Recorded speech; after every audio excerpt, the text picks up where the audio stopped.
El contenido de la clase de hoy es Doppler, la introducción del Doppler transcranial y su utilidad en el diagnóstico de muerte encefálica, o como también la conocemos, muerte bajo criterios neurológicos.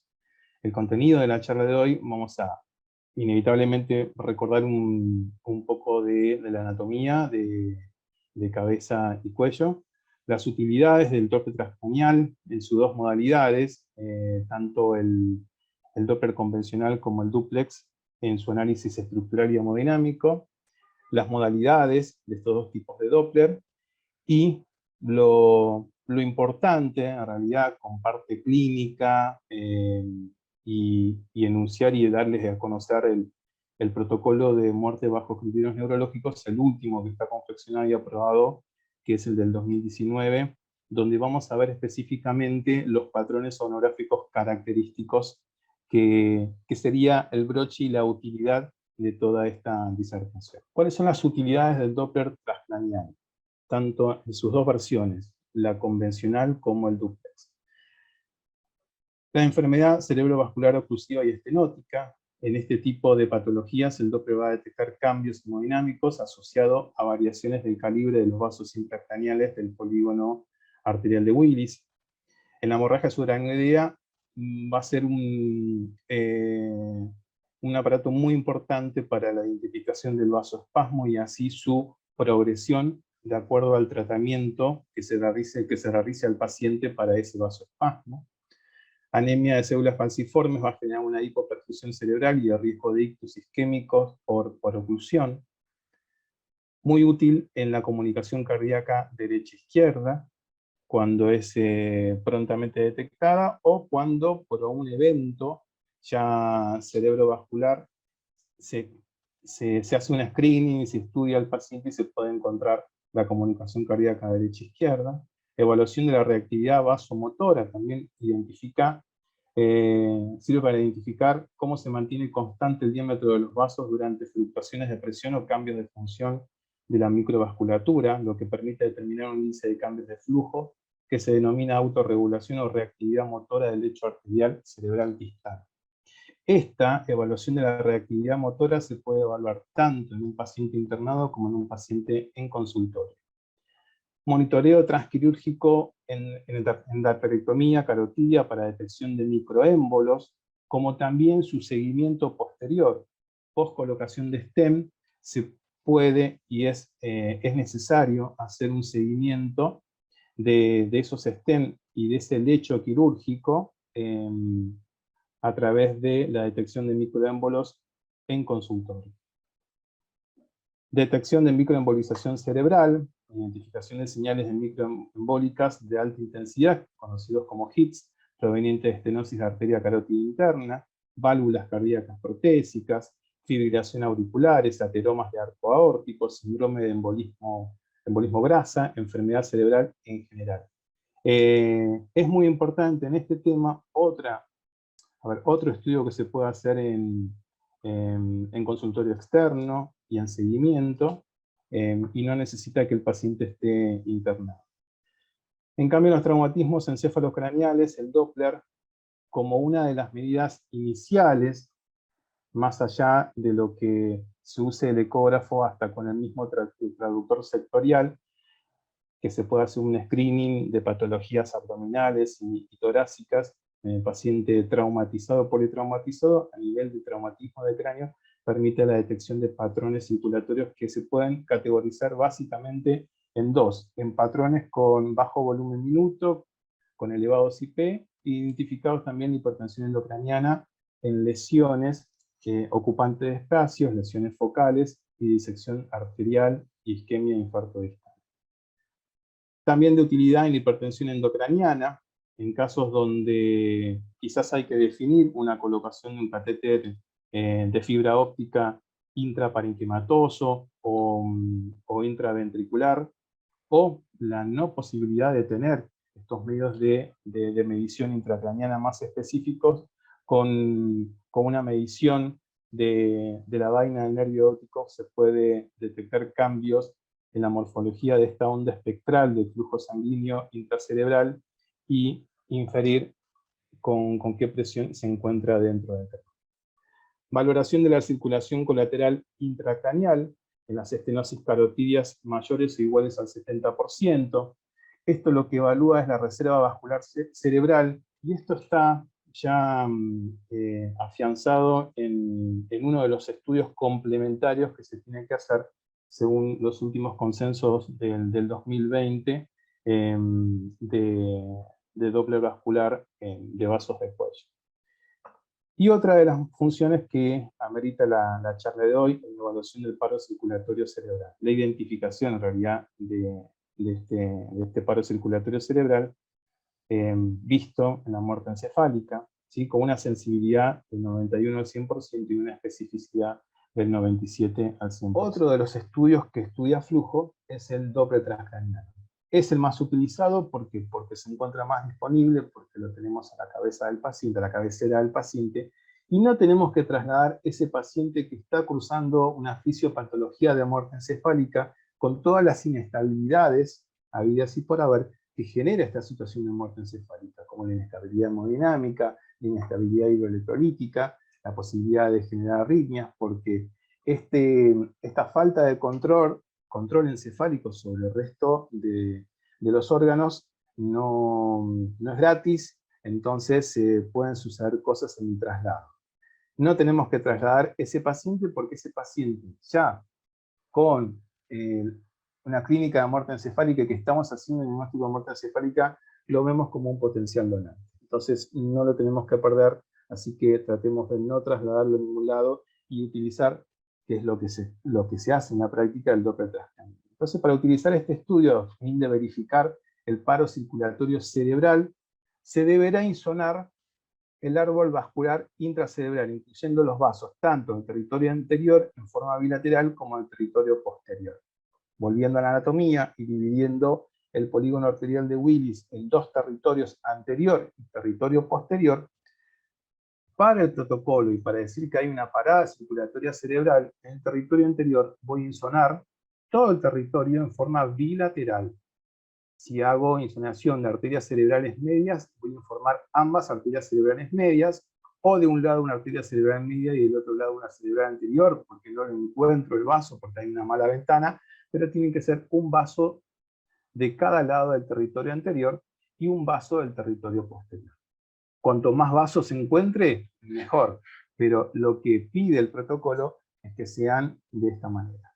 Este método no es apto para evaluar menores de 2 años de edad. Hay una Task Force del 2018, si mal no recuerdo, que en menores de edad, esa Task Force decía que los Doppler transcranianos no son válidos para hacer diagnóstico de muerte encefálica, pero también se evaluó otras publicaciones donde sí es de utilidad este Doppler y se puede utilizar en muerte encefálica en menores de 2 años, por un tema de que las fontanelas anteriores y posteriores ya están cerradas. Entonces no van a generar unos falsos negativos por esa permeabilidad todavía de una permanencia de la compliance que va a tener el cerebro en presencia de fontanelas. Después de los 2 años, las fontanelas están cerradas, esa complacencia, compliance intracerebral ya no va a estar, se va a comportar como un cerebro adulto, en un cráneo adulto, entonces ahí sí es válido utilizar el Doppler. Los patrones sonográficos aceptados para verificar el paro circulatorio cerebral y por ende el flujo neto igual a 0 deberán ser certificados en todos los vasos insonados con patrones en este siguiente esquema. Ahora yo se los voy a mostrar. Este es un esquema publicado en el 98, donde ya se determinan cuáles son los patrones de paro circulatorios. Vean que hace muchos años que se está haciendo esto, y ya se identifican cuáles son los patrones circulatorios del cual no se vuelve hacia atrás. Si está este patrón es porque ya hay parada circulatoria cerebral, y por más que se hagan cirugías o alguna intervención endovascular, no va a volver al patrón anterior. Los patrones establecidos como paro circulatorio cerebral por este protocolo de muerte encefálica que tenemos nosotros en este país, primero es la espiga sistólica precoz con flujo diastólico invertido, también conocido como flujo oscilante o flujo reverberante. Este patrón se caracteriza por la presencia de un flujo anterógrado en sístole acompañado de un flujo diastólico retrógrado o invertido que debe ser de magnitud similar al anterógrado. Esto se trata de que sea así con respecto a la magnitud, es decir, la amplitud del componente sistólico igual a la amplitud del componente diastólico, pero no es tan así de acuerdo a cómo se insona el vaso, ¿no? Pero este es un patrón de flujo reverberante. De este patrón de flujo reverberante no se vuelve hacia atrás, no se vuelve a un flujo hipercrítico o a un flujo normal. Se puede llegar a volver en un menor de edad, donde hay plasticidad neuronal y le hagan algo, por ejemplo, una craniotomía descompresiva. Pero esto, durante 30 minutos, que es como lo tenemos que hacer en este protocolo, es un patrón de paro circulatorio y no va a volver hacia atrás. Esta es una captura de un patrón, ¿sí? De un sonograma hecho por Doppler convencional, y esto es lo mismo, un flujo reverberante con un componente sistólico anterógrado y un componente diastólico negativo, hecho por DTSC. Misma profundidad, mismo paciente. Primero se lo hice con el convencional, después abrí el ecógrafo con la sonda sectorial, utilicé la misma ventana y encontré el mismo patrón. Otro patrón para paro circulatorio cerebral es la espiga sistólica aislada en sístole precoz sin flujo diastólico. A ver, es un tipo de patrón que se registran únicamente pequeñas ondas sistólicas anterógradas,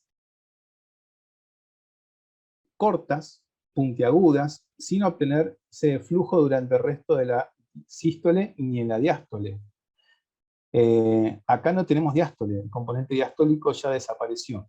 ¿Por qué? Porque hay tanta presión dentro del cráneo que lo primero que se va a ir perdiendo es la diástole, porque estamos con un flujo normal dentro de un vaso intracraneal de baja resistencia, así que lo primero que se va a perder es el componente diastólico, y lo último que se va a perder es el componente sistólico, que se va achicando con una base chica de menos de 200 milisegundos de duración. Esto es la espiga sistólica. Se puede observar también otros patrones transitorios intermedios entre el flujo oscilante o flujo reverberante y las espigas sistólicas. En este esquema publicado en el 99, este es un esquema de un consenso de Doppler transcraniano, bueno, lo puse la leyenda abajo. Acá muestra los patrones transitorios. Pero vean, los patrones transitorios están en esta línea de abajo, en la línea de arriba. No se ve muy bien por la definición, pero acá lean que dice aumento de presión intracraniana. Esta es una línea de tiempo con aumento de presión intracraniana, donde esto es un flujo normal, con un flujo anterógrado, mencionando por ejemplo una arteria cerebral media, con un componente sistólico, un componente diastólico importante, bien separado de la línea de base, porque es un flujo de baja resistencia, porque ingresa al cráneo. A medida que aumenta la presión intracraniana, lo que le decía recién, lo que comienza a descender es la diástole. Esta diástole se va a ir separando de la sístole. En un momento solamente vamos a tener el pico sistólico. El pico sistólico puede generar una confusión con respecto a la espiga sistólica, pero el pico sistólico tiene una base mayor de 200 milisegundos de duración. Ya la presión intracraniana aumentó tanto que acá sí tenemos los patrones transitorios entre el flujo reverberante y la espiga sistólica. Esto es flujo reverberante, quizás tenemos dos picos retrógrados, otro patrón de flujo reverberante, con una onda negativa inmediatamente por debajo a nivel de la sístole, pero también es reverberante. Este es el más claro, donde termina la sístole, comienza la reverberancia diastólica y termina evolucionando en la espiga sistólica con una base menor de 200 milisegundos. No confundir esto, espiga sistólica, con pico sistólico. La ausencia de señal también es otro patrón, que en realidad no es un patrón porque es ausencia de señal. Pero ¿qué pasa? Solo podrá ser utilizada para verificar el paro circulatorio cerebral con la siguiente condición: cuando exista un sonograma previo que muestre presencia de flujo, documentado en forma impresa o grabado, y efectuado, acá lo más importante, por el mismo operador, que certifica el patrón de la ausencia de señal de Doppler. Es decir, el mismo dopplerista o el mismo profesional que está haciendo el Doppler, que ayer fue convocado para hacer el Doppler porque ya tiene el paciente clínica de muerte encefálica, pero no daba un patrón de paro circulatorio, hoy lo está haciendo porque es convocado nuevamente, y no encuentra señal, pero encontró un patrón de paro circulatorio el día anterior. Ese sí, ese operador puede decir, bueno, listo, acá hay ausencia de señal. Sin estos requisitos, la ausencia de señal de Doppler no puede ser interpretada como confirmatoria del diagnóstico de parada circulatoria cerebral. En estos casos, la ausencia de señal de Doppler puede arribarse al diagnóstico de paro circulatorio cerebral si se encuentran los patrones anteriormente especificados en ambas arterias carótidas extracraneales y ambas arterias vertebrales.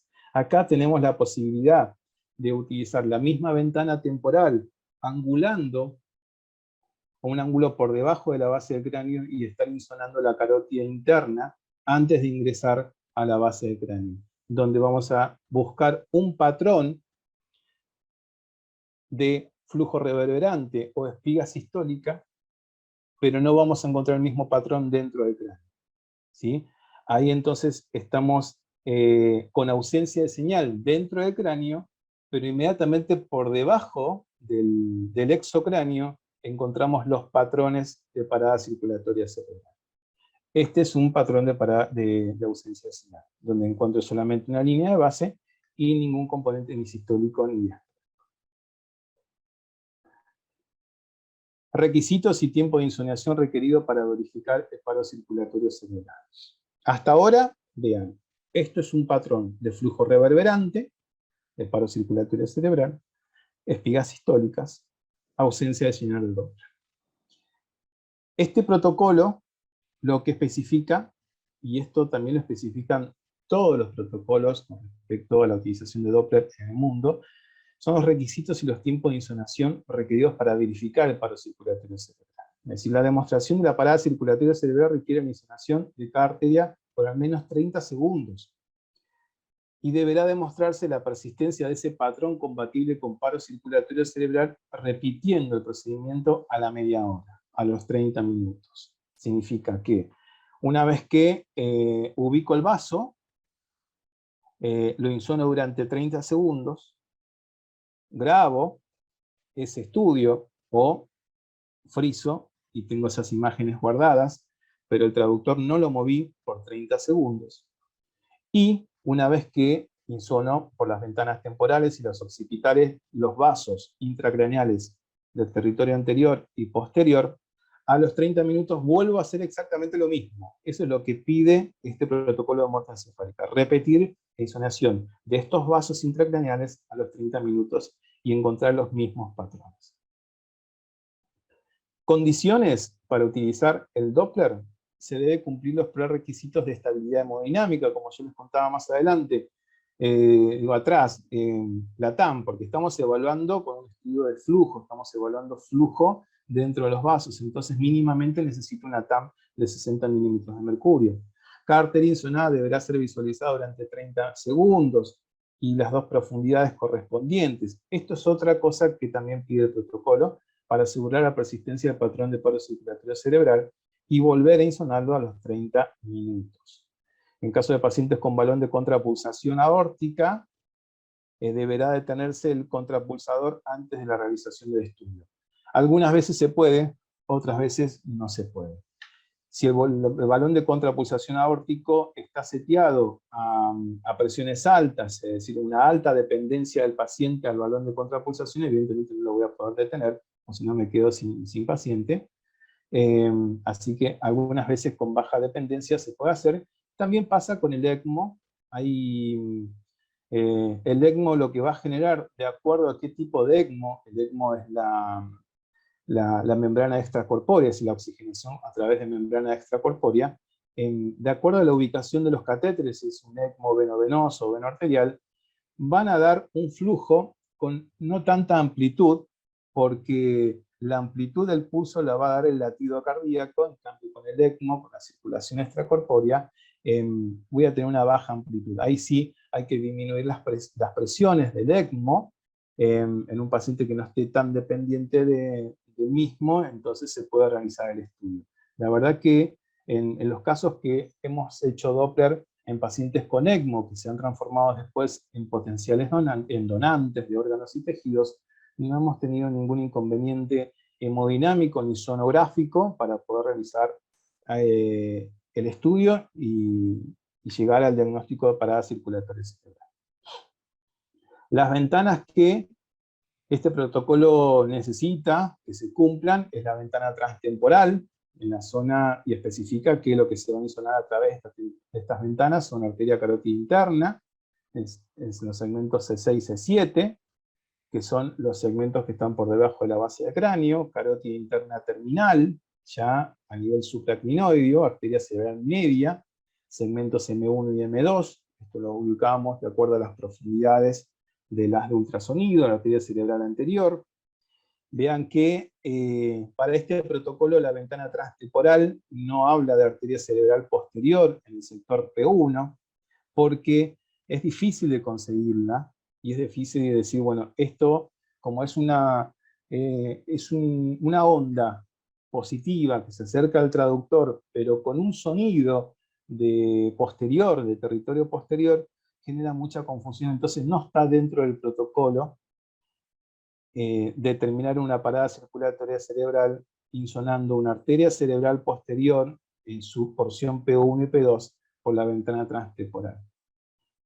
Ventana occipital a través del foramen magnum, que es una de las ventanas de los orificios naturales, se explora las arterias vertebrales y las arterias basilar, ya en su trayecto intracraneal.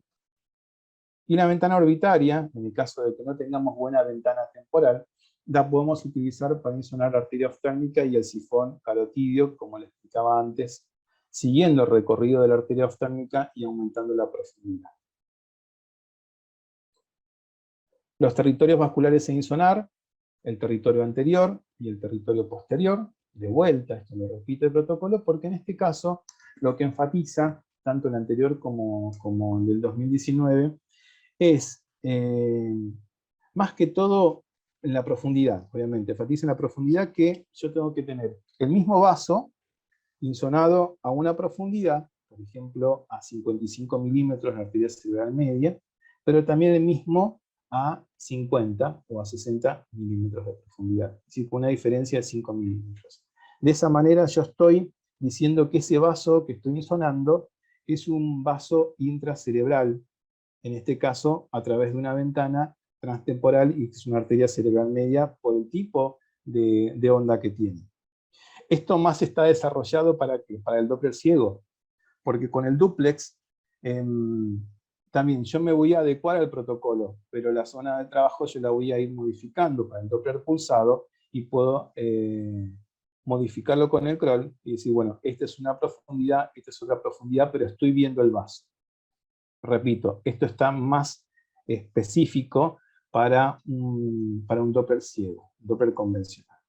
En el territorio posterior también tiene que haber una diferencia de insonación de 5 milímetros. Tengo que grabar a una profundidad ese vaso y grabarlo de vuelta a otra profundidad con una diferencia de 5 milímetros. Bueno, muerte encefálica está asociado a esto, ¿no? A órganos que se pueden donar, ¿sí?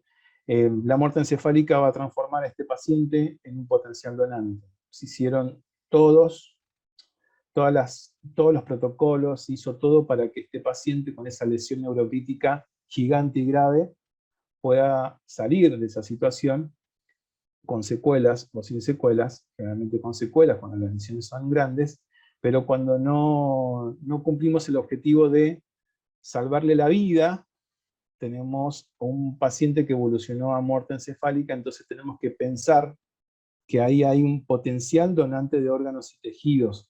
No salvamos la vida de este paciente, pero podemos salvar la vida de los otros pacientes que están en lista de espera, que con un trasplante van a seguir viviendo y no se van a morir en una lista de espera.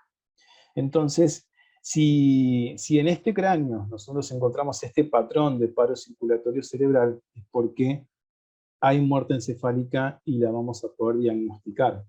Entonces, Ahí es donde tenemos que pensar de vuelta que tenemos un potencial donante de órganos y tejidos, y si nosotros ante esta situación, ustedes ante esta situación, hacen un estudio sonográfico y encuentran estos patrones, o patrones que solamente encontraron de un lado, del otro lado no lo encontraron, porque no tienen la expertise, la cancha de encontrar ese vaso, de encontrar estos patrones, avisarle al médico que solicitó el estudio, en conjunto con el compañero, con el profesional, y bueno, mira, acá hay un potencial donante de órganos, porque puede tener una muerte encefálica, ya llamemos al organismo jurisdiccional, que somos nosotros en Capitán, Instituto de Trasplante, y nosotros nos vamos a acercar, vamos a estudiar todo el caso clínico de ese paciente, y se reúnen los criterios, vamos a poder desarrollar el diagnóstico de muerte encefálica, y lo vamos a poder hacer y transformar ese potencial donante en un donante de órganos y tejidos y poder salvar de un donante varias personas. Y digo salvar porque esas personas esos receptores que están esperando un órgano, están esperando en una situación electiva o una situación de emergencia. Entonces, si reciben ese órgano, van a poder seguir viviendo. Y con respecto a los tejidos, le vamos a cambiar la calidad de tejidos. Hay personas que no ven porque necesitan una córnea y un donante de órganos y tejidos la va a proveer, ¿sí? Entonces se va a poder implantar con esa córnea y va a poder ver a sus hijos que quizás los vio en un momento y por una lesión corneal no los pudo ver más y ahora los vuelve a poder ver. ¿Sí? Muchas gracias.